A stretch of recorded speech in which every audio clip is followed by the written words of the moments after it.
ఇంట్లో 5గురు పిల్లలుంటే సందడి సందడిగా ఉంటుంది. ఈ 5గురు పిల్లల్లో ఎవరు ఎక్కువ అల్లరి చేసేవాళ్ళు?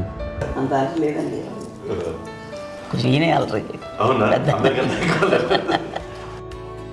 అమ్మ ఇక్కడ ఒకటమ్మా, అల్లరికి, హుషారుకి, చలాకితనానికి, చిలిపితనానికి ఆ తేడా తెలుసుకుని చెప్పమ్మా. అల్లరంటే ఇప్పుడు నా ఇమేజ్ ఏమైపోద్ది, అల్లరంటే అల్లరుడు అని, నేనేమో చాలా రావుడు మంచి బాలుడు అనేలాగా నా ఇమేజ్ ఇది. నేను అలాగే చెప్తుండేవాడిని. నా ఉద్దేశం అదే. నేనేమో అల్లరి నన్ను అంటే చలాకితనం, అమ్మ అల్లరు అనుకునేది. లేదంటే ఎక్కువ హుషారు కానీ చాలా బాగుండేవాడు అబ్బాయి. ఇంట్లో పనులన్నీ మీకు సాయంగా ఉంటాయి? అవునండి, వాడే చేసేవాడు. అది ఇంట్లో ఎవరు ముట్టుకునేవాడు కాదు. మా నాగబాబు అస్సలు ముట్టుకునేవాడు కాదు. అన్నిటికీ నాకు ఆయన సహాయమే పాపం. నాన్న ఆయన ఉద్యోగం వెళ్ళిపోయారు. నేను పాక్కుంటూ అలాగా వెళుతూ వెళ్ళిపోయాను, నాకు తెలియదు. తర్వాత అమ్మ చెప్తుంటే లేదుగా మాత్రం కొన్ని గుర్తుంటాడు. కమ్మర కోలు ఉంది నాది. ఒక అది పెట్టి అది వెళ్ళి కూర్చోతా ఏడుస్తున్నాను రోడ్డు మీద. అయ్యేసరికి వాడు 3 years కాదు. సో నన్ను వాడు తీసుకెళ్ళి వాడు కమ్మరకులో కూర్చోబెట్టాడు. ఇక్కడికి ఏడుస్తాను, ఎవరికి వెళ్ళాడో తెలియదు వాళ్ళకి. సో అది ఒక గంట పోయిన తర్వాత అమ్మ ఎత్తుకుంటూ వాడు కూర్చోవాలి, చిన్నబిడ్డ అనుకుంటారు మొత్తం ఎత్తుకు.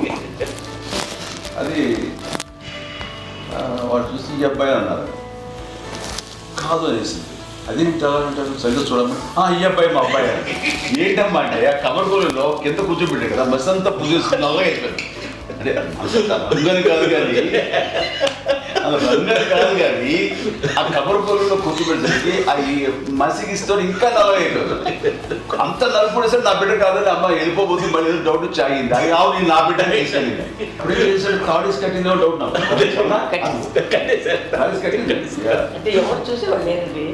అమ్మేమో అల్లరి అనుకునేదండి, నాకేమో చిన్ననాటి మహాభాగవతంలో కృష్ణుడి క్యారెక్టర్ నేను అనుకుంటాను. ఆయన మహానుభావులు అయ్యే వాళ్ళందరికీ ఆ లక్షణం ఉంటుందేమో వచ్చినప్పుడు పాపుకుంటూ వెళ్ళిపోవడం.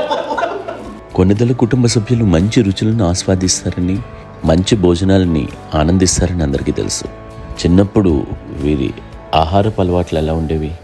ఇదేవి ఎగిరేవి ఇవి ఎవ్రీ డే 2 పూట్ల ఉండాలండి. మరి నాగబాబు పాపం ఏముంది, తిన్నట్టు ఇష్టం. మరి అన్ని రకాలుగా నాన్న కోసం చేసి పెడుతుంటే మరి తను అన్ని ఇష్టపడక ఆ తర్వాత లేకపోతే కోపడగా ఎలా ఉంటాడు చెప్పండి.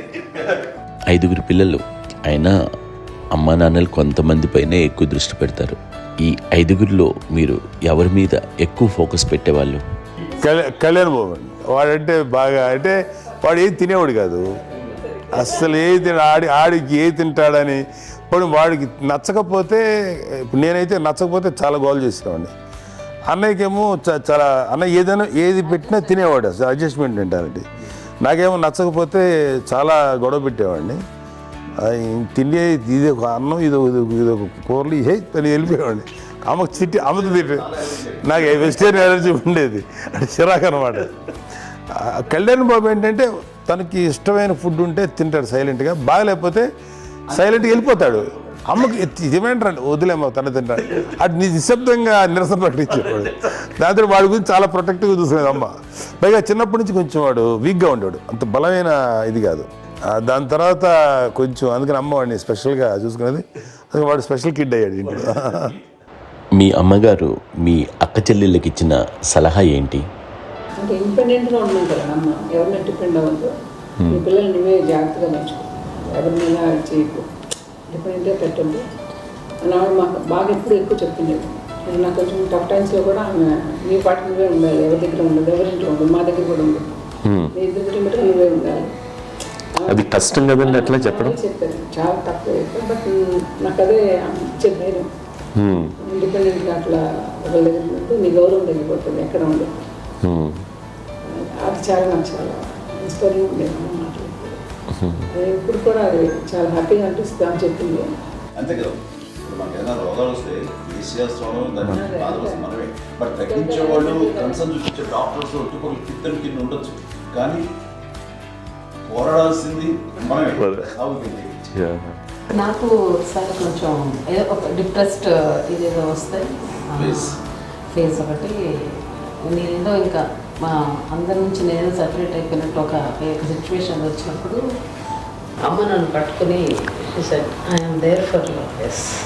ఎవరు నువ్వు అన్న ఎస్ అన్న ఫ్రెండ్స్ కానీ ఎవరైనా సరే ఎప్పుడు కూడా అలోన్గా మటుకు అనుకోకు, నేను ఉన్నాను. ఆవిడ నన్ను పట్టుకొని ఇచ్చిన అఫెక్షన్ లేదా ఫీలింగ్ అసలు బలం అన్నమాట. ఇంకా ఏమైనా చేయగలను నేను, పర్లేదు లైఫ్లో నాకేం ఏదైనా సాధించగలను అని ఒక భరోసా తల్లి దగ్గర నుంచి రావడం అనేది నాకు ఎవరు అవసరం లేదనిపించింది. అంత స్ట్రాంగ్గా ఆవిడ strong lady, very strong strong, very practical. అంత స్ట్రాంగ్ చేసింది నాన్న అని చెప్పండి. మా పిల్లల విషయంలో మేము కూడా వెళ్ళి అంత స్ట్రాంగ్ కాదేమో, సెన్సిటివ్గా ఉంటాం, కానీ అమ్మ మటుకు చాలా స్ట్రాంగ్గా ఉండి మమ్మల్ని కఠినంగా ఇలాగే ఉండాల్సింది, ఇలా ఉండండి అప్పుడే మీరు నేర్చుకుంటారు. ఇక్కడ అమ్మ పాజిటివ్నెస్ గురించి ఇంకో మాట చెప్పాలి. అంటే తన బిడ్డలకే కాదు, ఈ రోజున మా రెండో పాప శ్రీజ కూడా తనకి లైఫ్ చిన్న చిన్న డిస్టర్బెన్స్ వచ్చింది. ఆ టైంలో కూడా తను ఏముందంటే అప్పుడు నాన్నమ్మ దగ్గరికి వెళ్ళాను, తను ఇచ్చిన భరోసా, తను ఇచ్చిన మాట వెళ్ళలేని ధైర్యం వచ్చింది నాతో. నాన్నమ్మ దగ్గర ఎప్పుడు కూర్చోస్తాడు అప్పుడే పాజిటివ్ ఫీలింగ్ వస్తుందని నాతో షేర్ చేసుకుంటాను. తను మాతో చెప్తుంటే అనిపిస్తుంది కరెక్ట్. అమ్మ ఏం పర్లేదమ్మా, లైఫ్ అంటే ఒకరితోనే అయిపోదు, ఆ ఒక్కడి వల్ల వాళ్ళ ఇన్ఫ్లుయెన్స్ తోటో వాళ్ళు మన మీద నియంత్రించడం కానీ మన బాధల్ని వాళ్ళు చేయడం అవుతాం. జస్ట్ నువ్వు నీ గురించి నీ మనసులో ఏదనిపిస్తే నీ గుడ్ ఫీలింగ్ ఏది వస్తుందో ఆ ఫీలింగ్ ప్రకారం వెళ్ళిపోదు. అంటే ఆ జనరేషన్ పీపుల్ ఎక్స్పెక్ట్ చేయాలి అలా కాదు. ధైర్యం ఉండి అందరికీ ధైర్యం బాగా నూరుకొస్తారు. ఫాదర్ కూడా, మా నాన్నగారు కూడా అస్సలు ఎప్పుడు అనేవాళ్ళు, ఎప్పుడు మీరు పెట్టే చెయ్యి మీరు ఎప్పుడు పైన తప్ప తీసుకుని ఎలా ఉండకండి, చేతులు పెట్టుకొని అనే అట్లాంటివి చెప్తుండేవాళ్ళు. అందుకని మాకు ఇండివిజువాలిటీ మాకు బాగా ఎప్పుడు కూడా ఒకళ్ళని అడగడం అని, ఈవెన్ బ్రదర్స్ని అడగాలన్నా కూడా మాకు అది పడిపోయింది మైండ్లో, కొంచెం కష్టంగా ఉంటుంది. సో నాకు అంటే ఆవిడ మా అమ్మ ఏదన్నా కొంచెం డిప్రెస్ అయినా నేను చాలా ఎక్కువ అమ్మకి షేర్ చేసుకుంటే అన్నయ్య కూడా లేడు. అన్నయ్య ఉన్నప్పుడు ఓకే, లేనప్పుడు నేనే ఎక్కువ షేర్ చేసుకున్నాను. బట్ ద బెస్ట్ థింగ్ మా అమ్మ దగ్గర నుంచి హగ్ అండి. ఈరోజు కూడా మా అమ్మని హగ్ చేసుకోకపోతే అంటే అది నాకు మా అందరిలోనూ, అంటే ఆవిడ పెద్ద చదువుకున్న వ్యక్తి కాదు, పెద్దగా బయటికి వెళ్ళి నా ఎక్స్పోజర్ కాదు, కానీ ఇవాళ అన్నయ్య కానీ విజయ, మాధవి, నేను, కళ్యాణ్ బాబు ఈ రోజుకి టుగెదర్గానే ఉంటాం. మేబీ మాకు కొన్ని విషయాల్లో నాకు మా మాధవ్కి డిఫరెన్స్ ఆఫ్ ఒపీనియన్స్ ఉండొచ్చు, మా చెల్లికి మా అన్నయ్యకి అట్లా ఉండొచ్చు, ఉంటుందండి ఫ్యామిలీ అన్న తర్వాత. కానీ ద ఇన్విజిబుల్ బాండేజ్ మా అమ్మ ఇచ్చింది, ఆ లవ్ అండ్ ఎఫెక్షన్, హగ్, అవన్నీ ఆవిడ నాన్ వెర్బల్ అడ్వైజ్ ఏంటంటే అందరూ అలా కలిసి ఉండాలనేది ఆవిడ నుంచి మేము నేర్చుకున్నామండి. అది ఇట్స్ ఇస్ నాట్ వర్డ్లీ, అది నోటి మాట కాదు, అది వెర్బల్గా కాదు, నాన్ వెర్బల్గా చెప్పినటువంటి ఇది. సో అందుకని అది మాకు గొప్ప, మేమందరం ఇప్పుడు అలా ఉండడానికి కారణం, అంత కలిసి ఉండడానికి కారణం, మెయిన్ కారణం మా అమ్మ అండి. అది సో అందరూ ఉండాలనేది మా అమ్మ అడ్వైస్. ఇప్పుడు కూడా నేను ఎప్పుడైనా ఏదైనా ఫీల్ అయినా, అన్నయ్య ఫీల్ అయినా, లేదు నాన్న అట్లా వదుకు, ఇట్లా ఉండండి, ఇట్లా ఉండి, ఇప్పటికీ చెప్తుంది. మేము ఎవరైనా ఎప్పుడైనా మా చెల్లితో గొడవపడ్డా అనుకోండి, నేను అట్లా అనకరా అని, ఎట్లాగా అంటే ఏమో లేదులేమ్మా ఏదో అన్నాను కానీ ఫీల్ అవ్వకమ్మా, మేమందరం కలిసి ఆవిడని అసలు టెన్షన్ పెట్టమండి మేము. సో అలా అది ఆవిడ నేర్పించింది, అలా కలిసి ఉండటం అనేటువంటి బాండేజ్ని ఆవిడ తన ఒక హగ్తో చెప్పింది. అన్నయ్య సినిమా చూడండి, జాదూకే చెప్పి అంటారు, అది మా అమ్మ దగ్గరే ఉందండి. శంకర్ దాదాలో చెప్తాడు చూడండి. ఇప్పుడు మోడర్న్ వర్డ్స్లో చెప్పాలంటే మీ అందరికీ ఆవిడ ఒక వైఫై లాంటిది. Yes, you can say that. Yes. ఇంకొక అడ్వైజ్ కట్టండి, అమ్మ విషయంలో నేను గొప్పగా ఫీల్ అయ్యేది, కానీ చాలామంది పెద్దలు రిటైర్ అయిపోయి విశ్రాంతి తీసుకుంటున్నటువంటి పెద్దలందరూ కూడా ఆచరించే విధంగా ఒక విషయాన్ని నేను గమనించాను. ఇప్పుడంటే నా దగ్గర ఉంటుంది కాబట్టి ఉన్నాను. అమ్మ విడిగా ఇంకొక ఇంట్లో ఉండేది, ఇన్ని సంవత్సరాలు నాన్నగారు దూరం దగ్గర నుంచి ఉండేది. 5 సంవత్సరాలు ఒంటరిగా ఉండి నన్ను బిడ్డలందరూ ఎవరు మానవులు వెళ్ళిపోయారు, నేను ఒంటరి అయిపోయాను అన్న ఫీలింగ్ అమ్మకు ఎప్పుడు ఉండేది కాదు. తర్వాత బిడ్డలు వాళ్ళ టైంని బట్టి వచ్చి చూసుకుంటూ సరిపోతుంది. అది వారమా, నెలక, 2 నెలక, అసలు ఒకసారి రాలేని పరిస్థితిలో ఉంటుంది 5-6 నెలల పాటు. ఇదే ఊళ్ళో ఉండి పక్క విధుల్లో ఉండి ఎవరి పనులు వాళ్ళు బిజీగా ఉండి, ఎవరి షూటింగ్ వాళ్ళు బిజీగా ఉండి, ఎవరి ప్రొఫెషన్లో వాళ్ళు బిజీగా ఉండి, ఎవరి ప్రొఫెషన్లో వాళ్ళు బిజీగా ఉండి, తన సంసారం తను బిజీగా ఉంటాను ఒకసారి అమ్మ ఏమీ ఫీల్ అయ్యింది కదా, ఏంటమ్మా రావట్లేదు, అసలు పట్టించుకోవట్లేదు ఏంటి అంటే అంతేలేమ్మా అని ఇలాంటి నిరసన మాటలు కానీ, ఈసరింపు మాటలు కానీ, లేకపోతే న్యూనతాభావం కానీ ఇలాంటివి ఎప్పుడు అమ్మకు లేవండి. వచ్చే అబ్బాయి ఏం చేసి పెట్టడా చెప్పండి అంటూ చాలా పాజిటివ్ ఉండి ఇప్పటికీ కూడా తను సపరేట్ ఇచ్చిండు మా ఇంట్లో మిగతా అందరూ వేరే ఎందుకంటే అమ్మకి మోస్ట్ స్ట్రెస్ బస్టర్ వచ్చేసినా లేకపోతే ఏదో రిలీఫ్ ఏంటంటే తన కిచెన్లో కూర్చొని వండుకు వండి అందరికి పెట్టాం. ఇప్పటికీ కళ్యాణ్ బాబు అక్కడక్కడ తిరిగేసి ఎక్కడో చేసి నిరసన చేసి అన్ని రకాలుగా చేసి వస్తే అమ్మకి చాలా జాలి. ఆడేదో ఇంక మేము గుడ్లో కష్టపడుతున్నాం కానీ ఆడి ఎండలో వెళ్ళేదిలో మీ టీవీలో వాటిలో అది ఎక్కువగా చూపించేసరికి వాడే కష్టపడతారు, మేము కష్టపడలేదు ఫీల్ అమ్మకి అందులో వాడు రాగానే ఎలా వచ్చావా అని అమ్మ ఎక్కడ కళ్యాణ్ బాబు అంటే ముందు అమ్మలో కానీ ఎక్కడ కళ్యాణ్ బాబు తను ఎక్కడ ఉంటాడో ఏముంటుందో తెలుసు. అది చూసిన ఎక్కడ తను వాడికి ఇష్టమైన బిర్యానీ అవి చేసి చక్కగా పంపించి అన్నీ చేస్తుంది. అట్లాగా బిడ్డలకి పెట్టడమే తప్ప బిడ్డల నుంచి ఈ వయసులో ఎక్స్పెక్ట్ చేయడం లేకపోగా కొంచెం పట్టించుకోవట్లేదు అనే ఒక న్యూనత భావనలోకి వెళ్ళిపోయి సైకలాజికల్ డిప్రెస్ అయ్యే మదర్ మాత్రం కాదు. ఆ రకంగా మాకందరికీ భరోసా. మేము కూడా పెద్ద అయినా బిడ్డలు వాళ్ళ ప్రవృత్తి ఉద్యోగరీత్యాల వాళ్ళు వృత్తిరీత్యా వాళ్ళు దూరం అయిపోయి మనల్ని చాలా కమ్యూనికేషన్ గ్యాప్ వచ్చినా సరే బిడ్డలు నాకు దూరం అయిపోయి పట్టించుకోవట్లేదు. ఇలాగే చూసావా వెళ్ళి ఎంత ఇదిగా వదిలేయేవాళ్ళు గురించి ఇప్పుడు ఏమైపోయాను అన్న ఇంత కించెం బాధపడలేదు వాళ్ళకి అంటూ నెగిటివ్ సైడ్ ఆలోచించే విధానం లేనే లేదు. అది మా అందరికి ఎంత కంఫర్టబుల్ అంటే అంత కదా. ఎందుకోకపోతే మాధవ చూసుకుని మాధవ లేకపోతే నాగబాబు వెళ్తుంటాడు కళ్యాణం వల్ల మా విజయ్ చూసుకుంటున్నది సరే నాకు కళ్యాణ్ బాబు తను చూసుకుంటాడు ఇట్లా ఎవరో కూడా వెళ్తూ ఉంటాం. అమ్మ మాత్రం అది వెరీ గుడ్ హెల్దీ. నేను చాలా మంది తల్లిదండ్రులు చూశాను వాళ్ళు చాలా ఇబ్బంది పడుతూ ఉంటారు, పట్టించుకోవట్లేదు అర్థం చేసుకోగలము కానీ వాళ్ళు వస్తే బాగుంటుంది కదా అనేది ఉంటుంది. ఫీల్ అవుతారు అవును. అలాంటి ఫీలింగ్ ఏం లేదు. పైగా బిడ్డలు వస్తే వాళ్ళకి ఏం చేసి పెట్టాలా అనే ఆలోచన ఉంటుంది. అది వెరీ హెల్దీ. చాలా మంది ఆచరించాల్సిన గొప్ప విషయం అనుకుంటాను. చిన్నప్పుడు అన్ని ఆనందాలేనా, మర్చిపోలేని దుఃఖాలు కూడా ఏవైనా ఉన్నాయా? అమ్మ చెప్పాలంటే ఓపికకి గృహిణిగా తన బాధ్యతలు నిర్వర్తించడానికి అండ్ అన్ని రకాలుగా టేకింగ్ కేర్. దీనికి ఒక మంచి ఉదాహరణ నేను చెప్పగలను. అది తలుచుకున్నప్పుడు నాకు చాలా ఉద్యోగంగా ఉంటుంది, నాకు చాలా కంటితలు వచ్చేస్తుంది. అమ్మకి మేము 5 బిడ్డలు అండ్ పురిట్లోనూ 1 year పెరుగో 2.5 years పెరుగో 3 బిడ్డలు చనిపోయారు. నాకు గుర్తెరిగి పొన్నూరులో నేను 6th class చదువుతున్నాను, 6వ తరగతి. అప్పుడు రమణ అనే ఒక అమ్మాయికి 2 years. రమణ అంటే మా ముగ్గురు మా ముగ్గురికి కంటే పెద్దది, మా కంటే పెద్దది, కళ్యాణ్ బాబు కంటే పెద్దది, మాకంటే మధ్యలో పిల్ల. తనకి అప్పట్లో మా నాన్నగారు ఉద్యోగరీత్యా క్యాంపుకి వెళ్ళిపోతుండేవారు. ఏమి ఉండేది నాన్న చెప్పాలంటే ఫుడ్లో కష్టపడేవారు, ఇంకా నాన్న చెప్పినట్టు నాగో చెప్పినట్టు. కానీ ఇంటి బాధ్యత, ఇంటి పనులు, రోగాలు వచ్చిన రుషులు వచ్చిన హాస్పిటల్కి తీసుకెళ్ళాలట ఏదైనా సరే అమ్మే పడేది. ఆ శ్రమ తీసుకున్న టైంలో అమ్మకి అసిస్టెంట్కి నేను సహాయపడుతుండేవాడు. అమ్మ చూడరు, నాకు ఫ్రెండ్స్ ఆడుకోవడం అది నిజంగా ఎప్పుడు నాకు గుర్తేది నాకు తెలియదు. నాకు లేదు ఫ్రెండ్స్తో తిరగడం అది ఎంతసేపు అమ్మ పట్ల ఉండేవాడు. అలాంటి నేను ఆ పిల్లకి బ్రెయిన్ ఫ్యూర్ వచ్చింది. ప్రభుత్వ ఆసుపత్రి పొన్నూరులో ఆ పిల్లని చేర్పించినప్పుడు 2-3 days అయిన తర్వాత ఒక బ్యాడ్ న్యూస్ వినాల్సి వచ్చింది. తెల్లారికి కాన్షియస్ పోయింది. ఏం చేయాలో తెలియదు. అమ్మ వయసు చిన్నదే. ఇద్దరు తీసుకుని ఆ బిడ్డల్ని ఒళ్ళో పెట్టుకుని శవాన్ని, డెడ్ బాడీని రిక్షాలో ఇంటికి ఇప్పటికీ నాకు గుర్తు ఆ విజువల్స్. అని నాన్నకి తెలియదు ఏ విషయం, నాన్న ఎప్పుడు వస్తారో తెలియదు, ఎలా కమ్యూనికేట్ చేయాలో తెలియదు. అది తీసుకుని వెళ్ళిన తర్వాత ఇంట్లో పడుకోబెడుతుంటే ఏం చేయలేదు. చుట్టుపక్కల ముస్లిం సోదరులు ఉండేవాళ్ళు, ఫ్యామిలీస్ అక్కడ. అంటే మసీదు, పొన్నూరు మసీదు పక్కన మా ఇంట్లో ఆనుకుంది. ఆ ఇంట్లో అందరూ వచ్చి చూసేవాళ్ళు, వాళ్ళే హెల్ప్ చేసేవాళ్ళు. ఏం చేయాలో తెలియదు.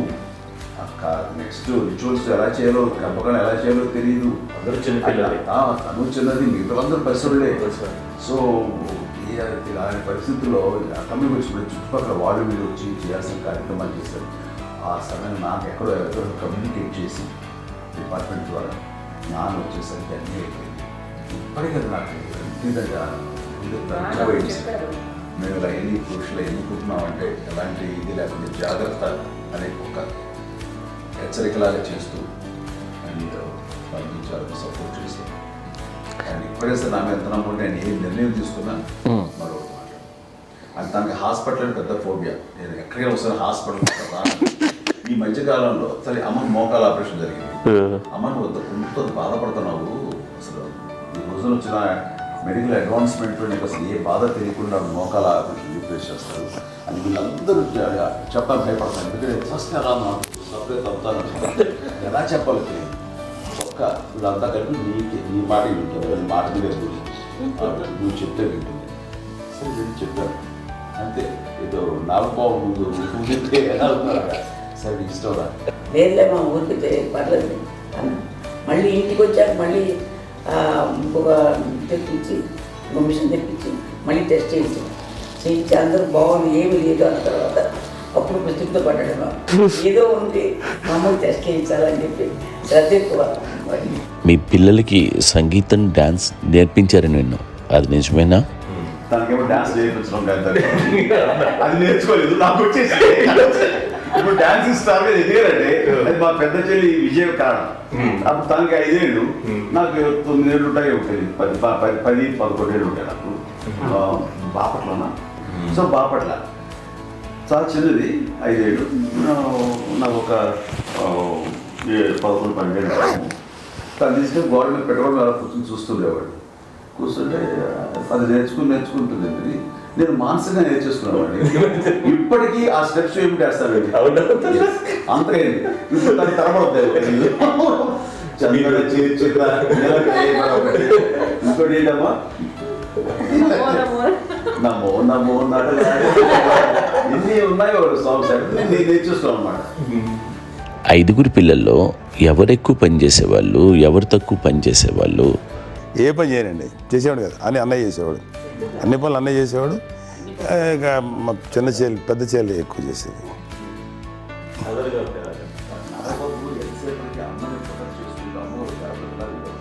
అదే అబద్ధం అండి, అది అన్నయ్య నన్ను గౌరవంగా మాట్లాడుతున్నాడు కానీ అన్నయ్య అవుట్ ఆఫ్ ప్రొటెక్షన్ మాట్లాడుతున్నాడు కానీ అవుట్ ఆఫ్ మాట్లాడుతున్నాడు కానీ అసలు ఎప్పుడు ఏ పని చేయలే. లేదు ప్రామిస్ అండి, ఏ పని చేసేవాడు కాదు. మా ఇద్దరికి మధ్యలో పాపం అన్నయ్య చాలా పని చేసేవాడు. ఎంత పని చేసేవాడు, నేను వచ్చిన తర్వాత మళ్ళీ నాకు ఏదైనా చిన్న పని చెప్తే అది కూడా నువ్వే చేయనివ్వండి. ఆ కోపం వచ్చేది, కోపం వచ్చి ఒకడు కొట్టేవాడు. కొడితే కోపం వచ్చేది తప్ప నేను వెళ్ళేవాడిని కాదు. అమ్మకి ఎప్పుడు ఏంటంటే ఒక ఇదే పని చేయడని, అంతే. నిజంగా ఏ పని చేసేవాడిని కాదు. అవునా? లేదు మహాప్రేమ. చూస్తున్నాను దగ్గర ముందు పెట్టినావు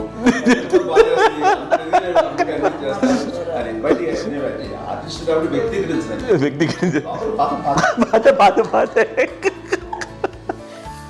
చిన్నది కాబట్టి చివరిది కాబట్టి తనంటే బుద్ధండి. నేను పెద్దోడు కాబట్టి నేను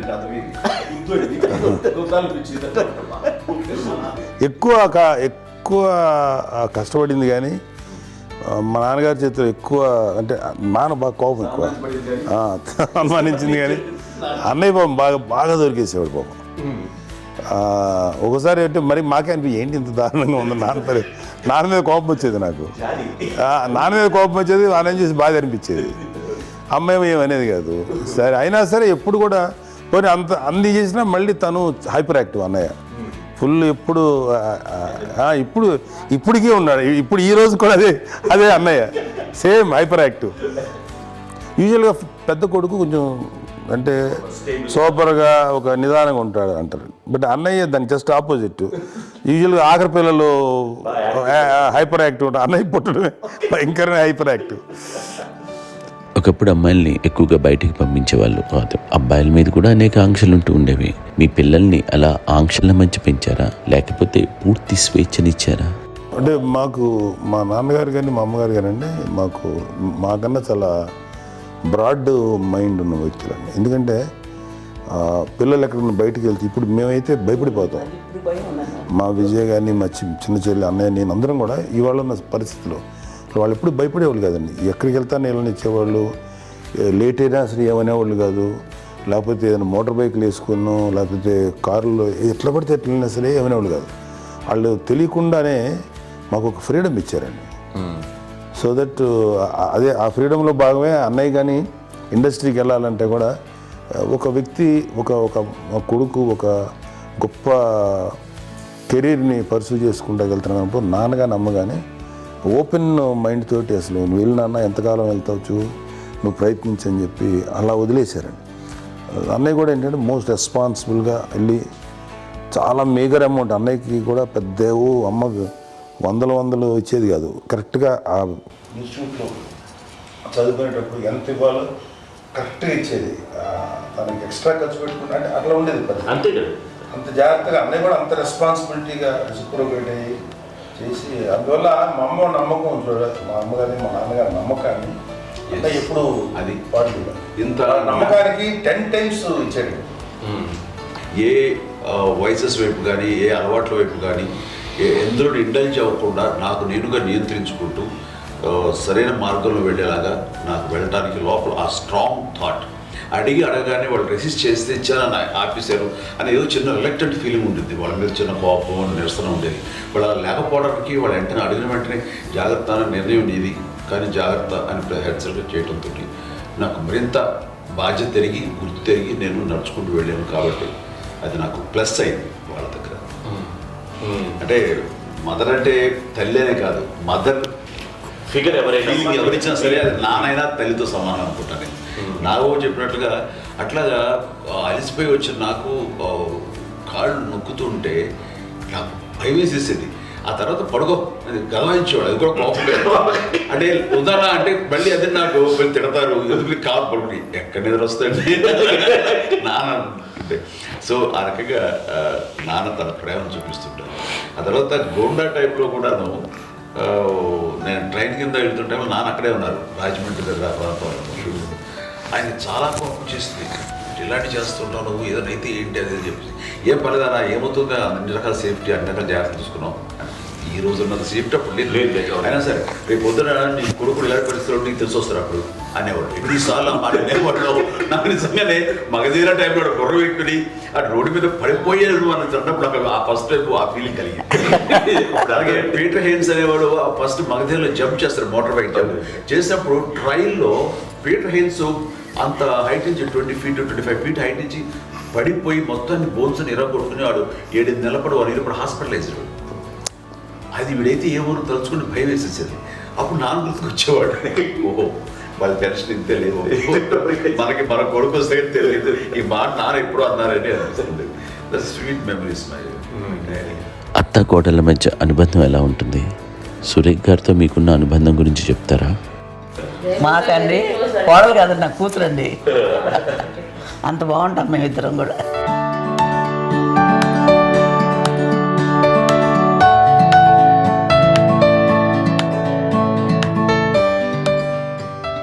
మీది ఒక అందమైన ఉమ్మడి కుటుంబం, అందరూ కలిసి ఉంటారు.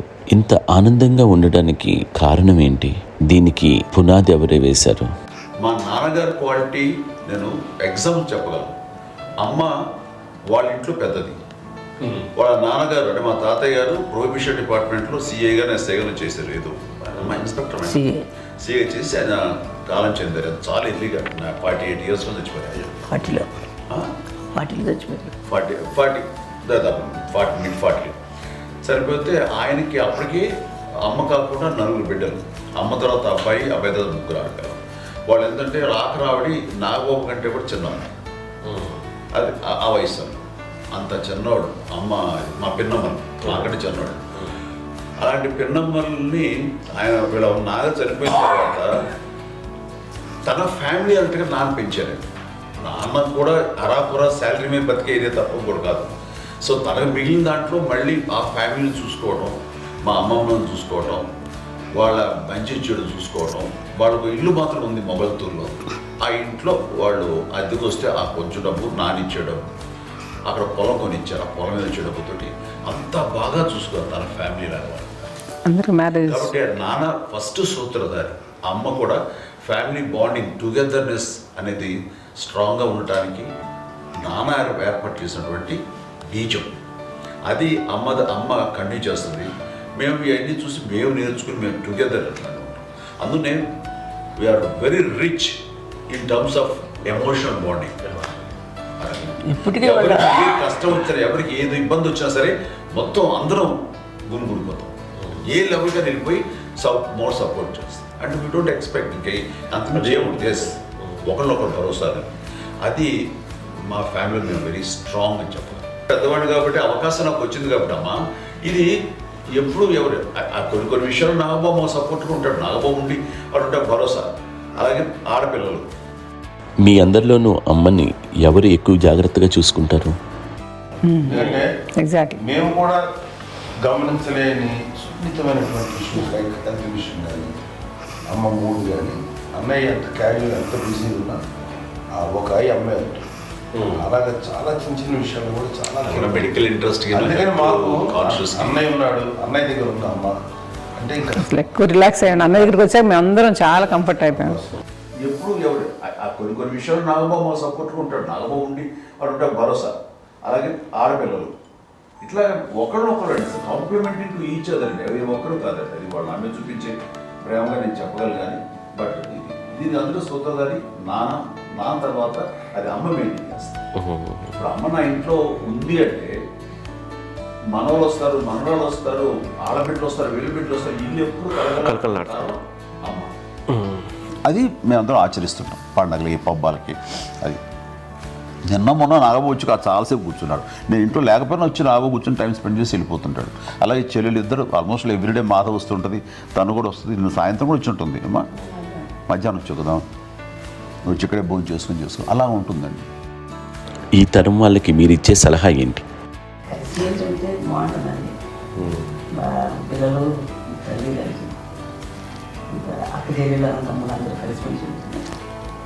అన్యోన్యంగా సంసారం నిలబడుతుంది. లేకపోతే ఏముందండి, ఇక్కడ వెళ్ళిపోతారు, విడిపోతే ఎక్కడే పడబాడు అంతే. అలా ప్రేమలు ఇప్పుడు లేవండి, తగ్గిపోయింది.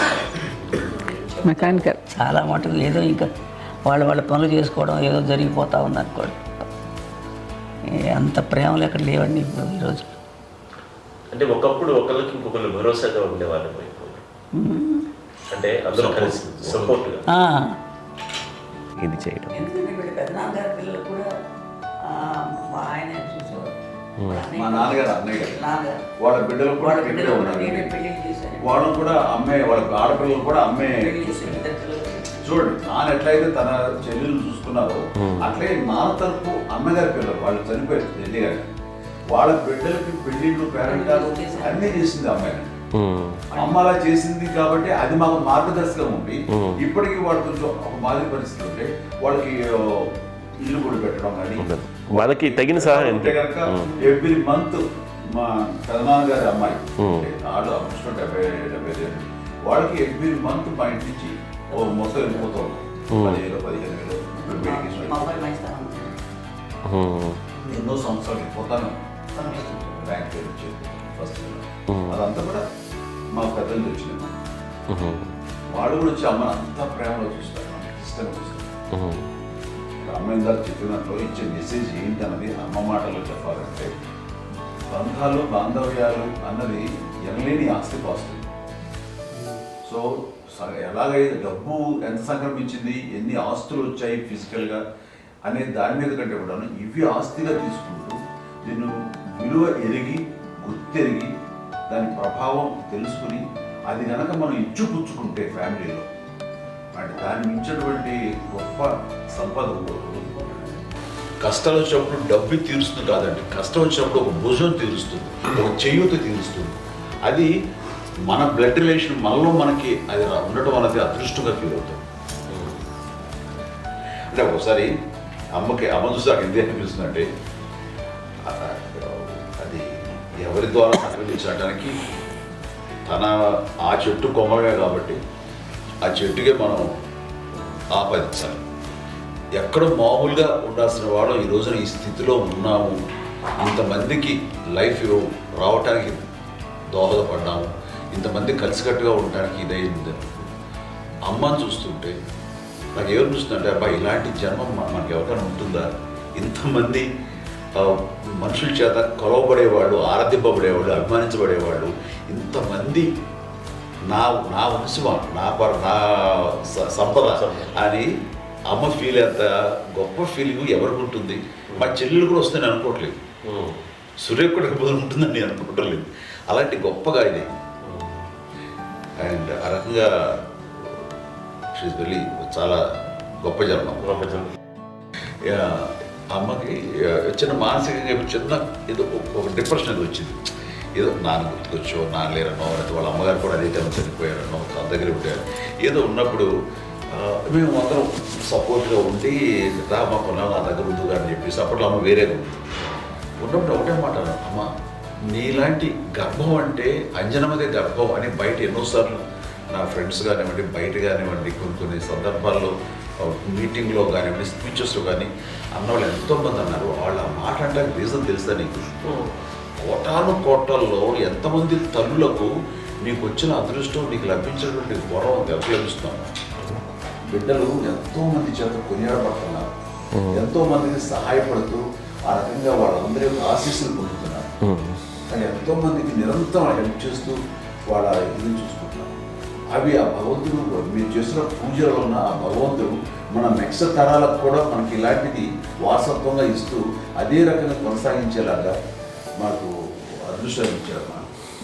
ఇంతమంది ఎవరు నీ నుంచి వచ్చిన వాళ్ళే, నీకు నీ ఎంత గొప్ప గర్భం, ఎంత గొప్ప జన్మ నీది. వాటికి నువ్వు ఇలా అవడం ఏంటి? హై లెవెల్లో ఉండాలి ఫీలింగ్స్గా నువ్వు కానీ. అంతే నువ్వు ఇలాగా కుంగిపోవడం ఏంటమ్మా చెప్పినప్పుడు